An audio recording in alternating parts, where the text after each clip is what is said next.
प्रधानमंत्री ने गुजरात के पंचमहल जिले में पावागढ़ पहाड़ी पर पुनर्विकसित श्री कालिका माता मंदिर का किया उद्घाटन।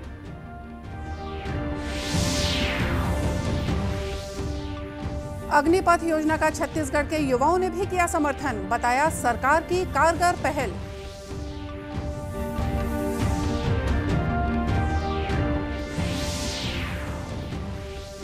छत्तीसगढ़ में कोरोना संक्रमण की दर में बढ़ोतरी, कल 78 नए मामले सामने आए।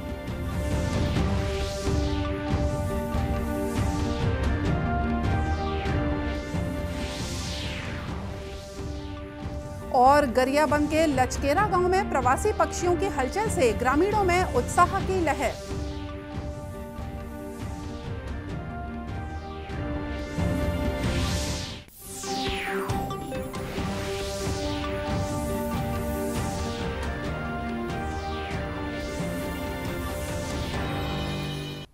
नमस्कार, आप देख रहे हैं दूरदर्शन समाचार। मैं हूं मोनिका शर्मा और आइए अब देखते हैं समाचार विस्तार से। प्रधानमंत्री नरेंद्र मोदी ने गुजरात के पंचमहल जिले में पावागढ़ पहाड़ी पर पुनर्विकसित श्री कालिका माता मंदिर का उद्घाटन किया। उन्होंने मंदिर में परंपरागत विधि से पूजा अर्चना भी की। श्री मोदी ने मंदिर के शीर्ष पर ध्वज फहराया। अब इस मंदिर का पुनर्निर्माण पूरा हो गया है। इस भव्य महाकाली मंदिर का गर्भगृह सोने का बना हुआ है।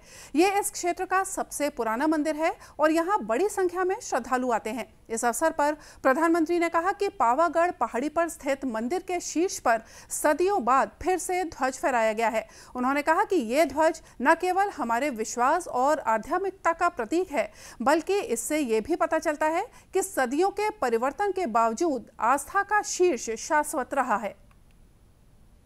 सपना जब संकल्प बन जाता है और संकल्प जब सिद्धि के रूप में नजर के सामने होता है तो उसका आनंद कितना हो सकता है, इसकी आप कल्पना कर सकते हैं। आज का ये पल मेरे अंतर मन को विशेष आनंद से भर देता है। आज सदियों बाद पावागढ़ मंदिर में एक बार फिर शिखर पर ध्वज फहरा रहा है।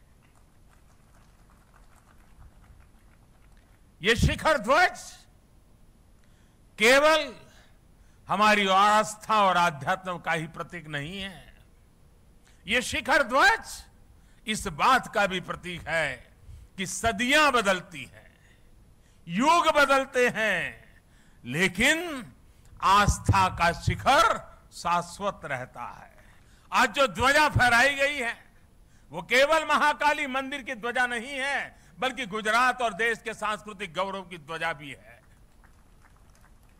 पंचमहाल और गुजरात के लोगों ने सदियों से इस मंदिर की भव्यता के लिए प्रयास किए। अब सोने से बढ़े इस कलश के साथ इस मंदिर से जुड़ा वो सपना पूरा हुआ है। आज पावागढ़ और पंचमहाल की तपस्या सिद्ध हुई है। गौरतलब है कि प्रधानमंत्री वडोदरा में आयोजित गुजरात गौरव अभियान में भी हिस्सा लेंगे। अग्निपथ योजना की घोषणा होने के बाद छत्तीसगढ़ के युवाओं ने भी अग्निपथ योजना का समर्थन किया है। दुर्ग जिले के युवाओं ने केंद्र सरकार की इस योजना का स्वागत किया और इसे एक कारगर पहल बताया है। ये जो अग्निपथ का स्कीम है ये मेरे लिए बहुत लाभदायक है और इससे कहीं ना कहीं हर युवा को भारतीय सेना में जाने का मौका मिलेगा। 19 से 20 साल की जो उम्र के जो हैं उनके पास एक शुभ अवसर है कि अग्नि सेना में जाने का, जिसके माध्यम से उनको रिटायरमेंट होंगे तो उनको 12 लाख रुपए सरकार देगी। और जो भी बल आता है, सशस्त्र बल और जो भी स्टेट के जो अन्य राज्यों के जैसे पुलिस हो गया और सीएफ हो गया, रिटायरमेंट होने के बाद उनको पहली प्राथमिकता दी जाएगी। अगर वो खुद का व्यवसाय करना भी चाहते हैं तो उनको सरकार के द्वारा पहली प्राथमिकता दी जाएगी। अग्निपथ सेना की अग्निपथ वीर की तरफ से, और इसमें सहभागिता ले सकते हैं। और इसके पश्चात अगर 4 साल वर्ष उनकी ड्यूटी होने के बाद उनके कई जगहों पर आरक्षण मिलते हैं। जैसे अगर ड्यूटी करने के बाद उनको अन्य विभाग हैं, केंद्रीय बल है, उनको 3 से 10% तक आरक्षण मिलता है और बहुत सारे विभाग हैं। और दूसरी बात तो ये है कि उनको 4 साल पूर्ण होने के बाद 11 लाख जो फंड मिलते हैं उसको अच्छी जगह पर इन्वेस्टमेंट कर सकते हैं। क्या केंद्र सरकार की ये अग्निपथ योजना का फ़ायदा बहुत सारे युवाओं को मिलेगा। इसमें इस इतने कम उम्र में 20 लाख तक के रकम इनको जमा होगी और इसके बाद में जब ये रिटायर होंगे, वहाँ से जब निकलेंगे तो इनके लिए जॉब के बहुत सारे रास्ते खुलेंगे। जैसा कि आपको पता है कि अग्निपथ योजना के तहत 17.5 साल से 23 साल के युवाओं को भर्ती किया जाएगा। इन्हें 10 हफ्ते से लेकर 6 महीने तक प्रशिक्षण दिया जाएगा। 10वीं और 12वीं पास युवा आवेदन के लिए पात्र होंगे। यदि कोई अग्निवीर देश सेवा में शहीद हो जाता है तो उसके परिजनों को सेवा निधि सहित 1 करोड़ रुपए से ज्यादा की राशि दी जाएगी। साथ ही बची हुई नौकरी का भी वेतन दिया जाएगा। इसी प्रकार सेवा के दौरान यदि कोई डिसेबल हो जाता है तो उसे 44 लाख रुपए तक की राशि और बाकी बची नौकरी का वेतन दिया जाएगा। केंद्रीय स्वास्थ्य मंत्रालय ने कहा है कि देशव्यापी कोविड टीकाकरण अभियान के तहत अब तक 195 करोड़ 98 लाख से ज्यादा टीके लगाए गए हैं। स्वास्थ्य मंत्रालय ने बताया कि कल 13 लाख से ज्यादा टीके लगाए गए। 12 से 14 वर्ष के आयु वर्ग के बच्चों को अब तक 5 करोड़ 63 लाख से ज्यादा टीके लगाए गए हैं। स्वास्थ्य मंत्रालय ने बताया कि राज्यों और केंद्र शासित प्रदेशों को अब तक 193 करोड़ 53 लाख कोविड टीके निःशुल्क उपलब्ध कराए गए हैं। मंत्रालय ने बताया कि 12 करोड़ 89 लाख टीके अभी भी राज्यों और केंद्र शासित प्रदेशों के पास उपलब्ध हैं। इस बीच छत्तीसगढ़ में कोरोना संक्रमण की दर में लगातार बढ़ोतरी हो रही है। प्रदेश में कल कोरोना संक्रमण के 78 नए मामले सामने आए। इन्हें मिलाकर प्रदेश में अब तक 11,52,928 कोरोना संक्रमित मरीज पाए गए हैं। इनमें से 11,38,554 मरीज स्वस्थ हो चुके हैं। वहीं 339 मरीजों का प्रदेश के विभिन्न अस्पतालों या होम आइसोलेशन में इलाज चल रहा है। मुख्यमंत्री भूपेश बघेल ने कोरिया जिले के मनेन्द्रगढ़ वन मंडल में नरवा विकास योजना के तहत अर्दन डैम का वर्चुअल रूप से लोकार्पण किया। इस संबंध में जिले के कलेक्टर कुलदीप शर्मा ने मीडिया से बातचीत में बताया कि बांध के निर्माण से एक तरफ जहां भूमि के जलस्तर में बढ़ोतरी होगी, वहीं दूसरी ओर किसानों की सिंचाई का क्षेत्र भी बढ़ेगा। एक तरफ जहां भूमि के जलस्तर में वृद्धि होगी वहां, और दूसरी तरफ किसानों को सिंचाई का उनका जो एरिया है वो बढ़ेगा। और उन्होंने यह भी कहा किसानों ने कि इसके बाद हम 2 फसली लेंगे तो इससे उनके इकोनॉमिक एक्टिविटी को भी फायदा होगा और जलस्तर में वृद्धि होगी। वहीं प्रभागीय वन अधिकारी लोकनाथ पटेल ने बताया कि बांध के माध्यम से 30 हेक्टेयर भूमि की सिंचाई की जा सकती है। इससे आसपास के गांवों को एक तो सिंचाई के लिए जो है अपना व्यवसाय भी, गर्मी फसल में जो रबी फसल भी वो भी लगा सकते हैं। साथ ही निस्तार के लिए भी ये गाँववासी को जो जिनके पास खेती यहाँ नहीं है निस्तार का उपयोग होगा। साथ ही यहाँ आसपास उठान बना हुआ है तो पशुओं के लिए पानी की भी व्यवस्था होगी। गौरतलब है कि 65 लाख रुपए की लागत से निर्मित इस बांध के बन जाने से करीब 40 परिवारों को प्रत्यक्ष रूप से लाभ मिलेगा। गरियाबंद के लचकेरा गांव में प्रवासी पक्षी एशियन ओपन बिल स्टॉक खुशहाली का संदेश लेकर पहुंचने लगे हैं। ग्रामीण उन्हें मॉनसून और खुशियों का संदेश लेकर आने वाले देवदूत मानते हैं। गांव के जिस ओर भी नजर घुमाएंगे आपको हजारों की संख्या में सिर्फ ओपन बिल स्टॉक ही नजर आएंगे। गांव के निवासी इन पक्षियों को अपने बीच पाकर बेहद खुश नजर आ रहे हैं। ग्रामीणों ने इन पक्षियों को नुकसान पहुंचाने या मारने पर अर्थदंड का प्रावधान भी रखा है। ग्रामीणों ने बताया कि प्रवासी पक्षी जहां खेतों में आने वाले जीव जंतु और कीट पतंगों को खाकर किसानों की मदद करते हैं, तो वहीं पक्षियों के मल में फास्फोरस, नाइट्रोजन और यूरिक एसिड जैसे कार्बनिक तत्व भी होते हैं। जिन पेड़ों पर ये आवास बनाते हैं उसके नीचे जमा मलमूत्र पानी के साथ बहकर खेतों की उर्वरा को कई गुना बढ़ा देता है।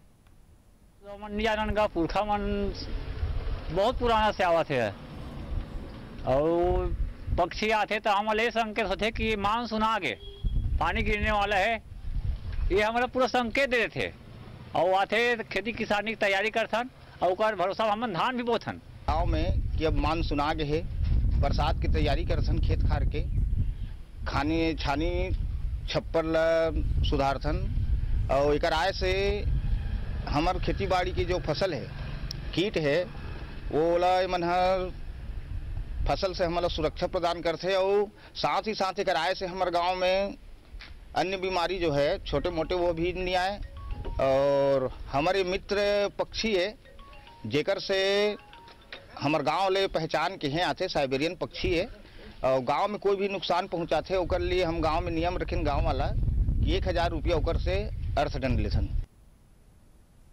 गौरतलब है कि छत्तीसगढ़ में ये पक्षी प्रायः महानदी और उनकी सहायक नदियों के आसपास के गांव में अपना घोंसला पेड़ों पर बनाते हैं। और अब बढ़ते हैं मौसम की ओर। प्रदेश के कई इलाकों में मानसून ने दस्तक दे दी है। कल शाम बिलासपुर में जमकर बारिश हुई, वहीं आज प्रदेश के कुछ जगहों पर हल्की से मध्यम बारिश या गरज चमक के साथ छींटे पड़ने की संभावना है। मौसम विभाग के अनुसार विदर्भ, मध्य प्रदेश के कुछ भाग, ओडिशा, गंगैटेक, पश्चिम बंगाल, झारखंड, बिहार के बाकी हिस्सों सहित छत्तीसगढ़ में आज और कल मानसून की बारिश होने की संभावना है। राजधानी रायपुर के ऊपर आज दोपहर बाद घने बादल छाए रहे। इस दौरान 1-2 स्थानों पर हल्की बूंदाबांदी होने की खबर है। छत्तीसगढ़ में इस बार मानसून देर से दस्तक दे रहा है। आगामी दिनों में प्रदेश में मानसूनी गतिविधियां कैसी रहेंगी, इस बारे में और ज्यादा जानकारी लेते हैं रायपुर स्थित मौसम विज्ञान केंद्र के वैज्ञानिक HP चंद्रा से। हेलो जी चंद्रा जी, आपका दूरदर्शन समाचार में बहुत बहुत स्वागत है। थैंक यू जी चंद्रा जी, हम आपसे ये जानना चाह रहे हैं कि छत्तीसगढ़ में मानसून ने दस्तक दे दी है, तो प्रदेश के किन हिस्सों में ये मानसून पहुंचा है और आगे की अगर बात करें तो कितनी देर में प्रदेश के बाकी हिस्सों में भी मानसून के छाने की संभावना है? देखिए, अभी फिलहाल जो मानसून के पहुंचने की स्थिति है पूरा बस्तर संभाग हो चुका है। उसके साथ में बस्तर संभाग से लगे हुए जो जिले हैं जैसे बलौदाबाजार है, धमतरी है, उसके साथ में राजनांदगांव जिले और दुर्ग जिले, इनमें है मानसून है भी पहुंच चुका है। और जो शेष हिस्से हैं जिसमें कि रायपुर संभाग के जिले हैं, दुर्ग संभाग के जिले हैं, बिलासपुर संभाग और सरगुजा संभाग के, तो इसमें लगातार बारिश देखने को मिल रही है। कल बिलासपुर संभाग में 1-2 स्थानों पर भारी वर्षा भी रिकॉर्ड की गई है। विशेष करके जो जांजगीर जिले हैं उसमें है 2-3 जगह है, वहां पर भारी बारिश रिकॉर्ड किया गया है। तो इस तरह से देखें तो प्री मानसून एक्टिविटी है लगभग पूरे छत्तीसगढ़ में बना हुआ है। तो चंद्रा जी, प्रदेश में इस बार मानसून कैसा रहेगा आने वाले समय में? देखिए, लॉन्ग रेंज फोरकास्ट के हिसाब से जो वर्षा की स्थिति है सामान्य बने रहने की संभावना है, जिसमें कि सेकेंड स्टेज की जो फोरकास्ट है उसके हिसाब से 103% है, वो बारिश हो सकती है। इसमें मुख्य रूप से जो समस्या आती है उसमें डिस्ट्रीब्यूशन का है, तो डिस्ट्रीब्यूशन है और टाइम के हिसाब से बारिश होना चाहिए, क्योंकि किसान यहाँ पर किसानी के समय रहता है। ये 4 जो महीने हैं वो सबसे ज्यादा महत्वपूर्ण समय रहता है, तो इसमें जो समय के हिसाब से वर्षा होना चाहिए। दूसरी चीज है क्षेत्र के हिसाब से, तो ये देखना पड़ता है कि इसमें क्या स्थिति रहेगा और कैसा रहेगा। मानसून देर से है या पहले है उससे बहुत ज्यादा फर्क नहीं पड़ता, लेकिन ये जरूर है कि जो वर्षा का वितरण है सभी क्षेत्रों में लगभग एक समान रहे या समान अंतराल में मिलते रहे। जी, तो चंद्रा जी, इस तमाम जानकारी के लिए आपका बहुत बहुत धन्यवाद।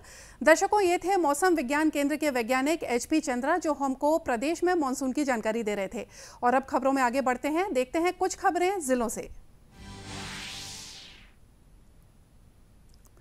कोंडागांव जिले में एंटी करप्शन ब्यूरो ने कार्रवाई कर 3 अधिकारियों को रिश्वत लेने के आरोप में गिरफ्तार किया है। मिली जानकारी के अनुसार ACB की टीम ने सिंचाई विभाग के कार्यपालन अभियंता, अनुविभागीय अधिकारी और एक उप अभियंता को रिश्वत लेने के आरोप में गिरफ्तार किया है। बताया जाता है कि आरोपियों ने 20 लाख रुपए रिश्वत की मांग की थी।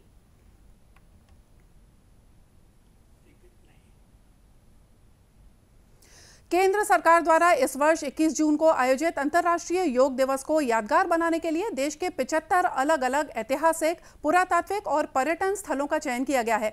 इसी कड़ी में छत्तीसगढ़ के भौरमदेव मंदिर परिसर का भी चयन किया गया है। इस ऐतिहासिक और पुरातात्विक महत्व के स्थल पर 21 जून को अंतर्राष्ट्रीय योग में 2000 लोग एक साथ योग करेंगे। जिला प्रशासन ने इसकी तैयारियां शुरू कर दी हैं। बलरामपुर जिले में सामुदायिक पुलिसिंग और सिविक एक्शन प्रोग्राम के तहत जिले के संवेदनशील और माओवादी प्रभावित क्षेत्र चुनचुना में पुलिस ने जन चौपाल लगाकर लोगों की समस्याएं सुनी। इस दौरान उन्होंने लोगों की मांगों को पूरा करने और उनकी समस्याओं के निराकरण के लिए हर संभव प्रयास करने का आश्वासन दिया। इस अवसर पर पुलिस प्रशासन ने ग्रामीणों को दैनिक उपयोग के कपड़े, स्कूली बच्चों को किताबें और युवाओं को खेल सामग्री का वितरण किया। और इसी के साथ ये समाचार बुलेटिन यहीं समाप्त हुआ। नमस्कार।